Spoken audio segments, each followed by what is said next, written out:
Il y a un sens parce que on considère qu'on est un pays assez riche. Et je pense qu'il y a un sens. Il faut aider les plus démunis. Il n'y a pas de raison qu'on ne les aide pas. Oui, c'est une question de direction politique, de dirigeants politiques. Ils nous taxent assez pour en donner aux pauvres quand même. Je crois que ça touche à la fois à la politique, aux géopolitiques, aux mentalités surtout. Pourquoi est-ce qu'elle existerait davantage, disons, à l'international, ou une conscience, s'il n'y a pas déjà une conscience de ce qui peut être solidaire dans un immeuble? C'est pas parce qu'on s'occupe de l'international qu'on ne s'occupe pas de son propre pays. Je crois qu'il y a les deux vont ensemble. Enfin, je ne vois pas comment on peut les séparer. C'est une distinction fausse, je crois.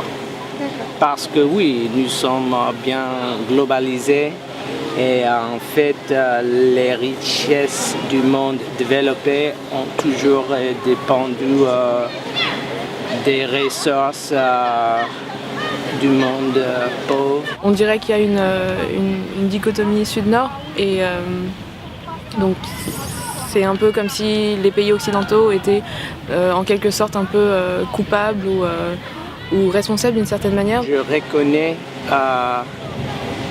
il y a beaucoup de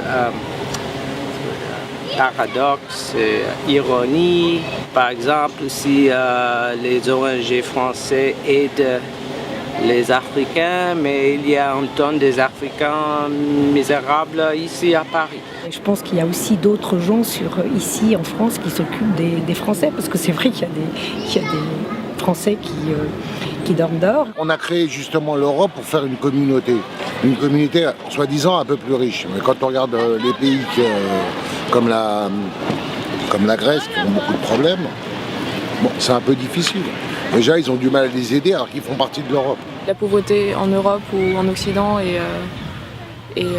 comparée à la pauvreté dans d'autres pays du Sud, entre guillemets, c'est pas à mettre sur le même point.